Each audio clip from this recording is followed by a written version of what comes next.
Something is happening inside Warner Brothers that they never wanted fans to see. A movie that was supposed to help launch the future of the DC Universe is now at the center of one of the biggest controversies of the year. Reports of massive financial losses, disappointing merchandise sales, and non-stop backlash have completely changed the conversation surrounding Supergirl.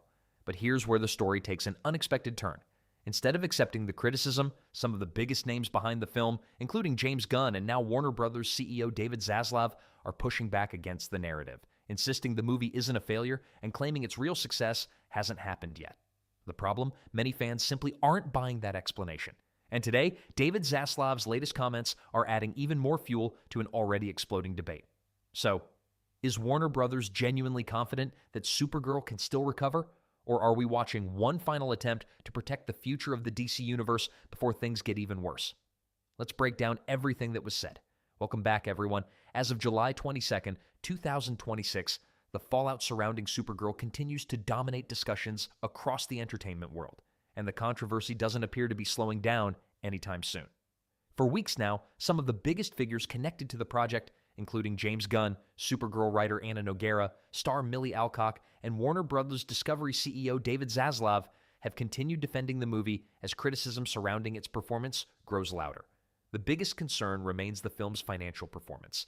According to the ongoing discussion surrounding the project, when production costs, marketing expenses, disappointing merchandise sales, and other reported losses are all combined, Supergirl is now being associated with an estimated financial loss approaching $300 million.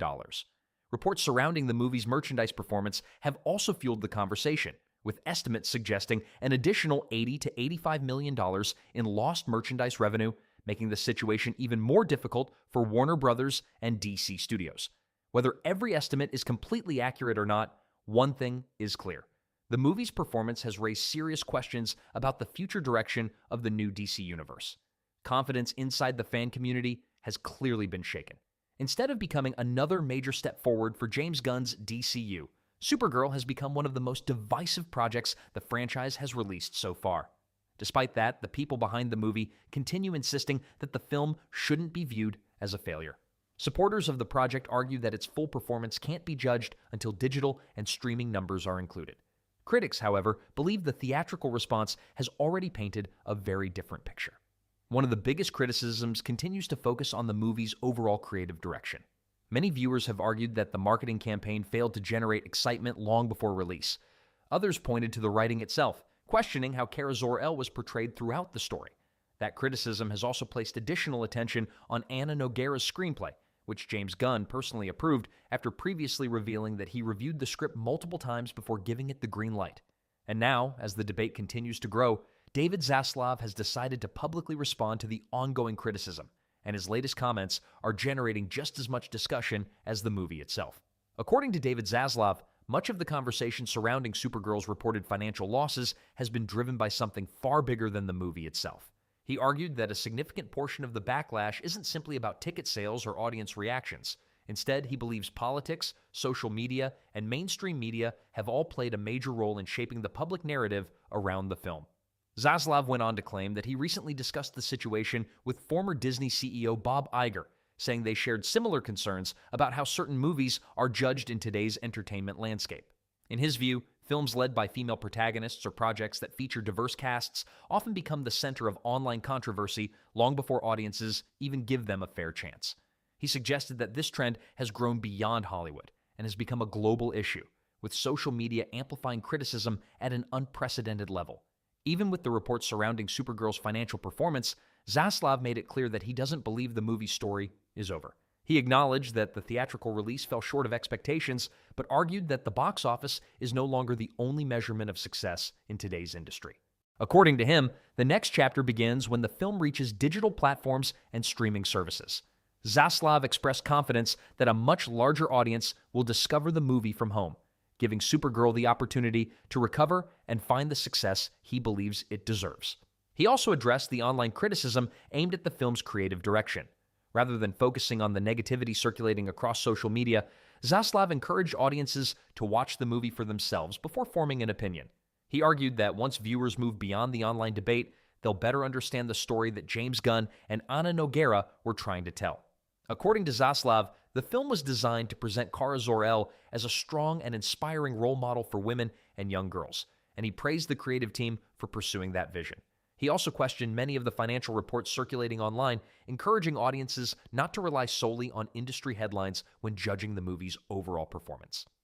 Now let's pause there for a moment, because this argument sounds very familiar. We've heard similar responses from major studio executives before. When Disney's Snow White struggled at the box office, executives also urged audiences to ignore social media reactions and focus on the movie itself rather than the surrounding controversy. Eventually, however, the financial results spoke for themselves. That's why many people are now questioning whether Warner Brothers is following the exact same playbook with Supergirl. The studio continues emphasizing streaming and digital performance as the next opportunity for the movie to succeed. But critics remain unconvinced. One major concern is the cost. Digital rentals and purchases remain relatively expensive, especially for viewers who were already hesitant to watch the film in theaters. That makes convincing audiences to spend even more money at home a much bigger challenge. Streaming could certainly attract additional viewers once the movie becomes available through a subscription service, but even there, some analysts believe curiosity alone won't guarantee long-term success. Many viewers may start the film simply because it's included with their subscription. The bigger question is whether they'll actually stay until the end. Reports from theatrical screenings already suggested that some audiences lost interest well before the movie concluded. If that same viewing pattern carries over to streaming, then simply increasing the number of people pressing play may not completely change the overall conversation. Industry observers currently expect Supergirl to arrive on streaming sometime between late August and early September, following Warner Bros.' recent release strategy for underperforming theatrical titles. Whether that window ultimately changes remains to be seen. But one thing is certain: the debate surrounding this movie is far from over. But Zaslav wasn't done defending the movie.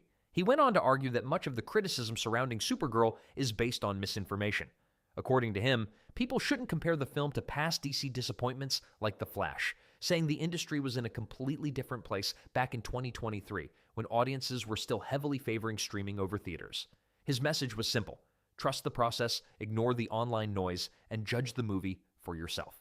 However, that's exactly where many critics disagree. For them, the biggest issue isn't streaming, marketing, or social media, it's the movie itself. Many viewers have criticized the writing, dialogue, pacing, world building, and even the film's visual style. Some felt the cinematography looked too dark, the color grading lacked energy, and the overall tone made it difficult to connect with the story. But above all, one criticism keeps coming up more than any other: the script. For many fans, the screenplay is where everything starts to fall apart. Since Anna Nogueira wrote the script, and James Gunn has publicly said he reviewed and approved it multiple times, both have become central figures in the criticism surrounding the movie.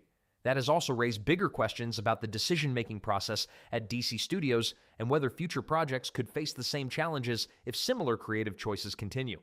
At the same time, reports continue to suggest that David Zaslav could step down as Warner Bros. Discovery CEO in the coming months, with speculation pointing towards September, although the company has not officially confirmed a timeline. So now the question is, can Supergirl actually turn things around once it arrives on digital and streaming? Or has the theatrical response already shaped the movie's legacy? Let me know what you think in the comments below. And if you enjoyed today's video, don't forget to leave a like, subscribe to the Woke Watch, and turn on notifications so you never miss the latest Hollywood news, DC updates, Marvel coverage, and the biggest entertainment stories. I'd also love to hear your thoughts, so drop your opinion down in the comments. Do you agree with David Zaslav's defense of Supergirl, or do you think the damage has already been done? As always, thanks so much for watching, stay safe, and I'll see all of you in the next video.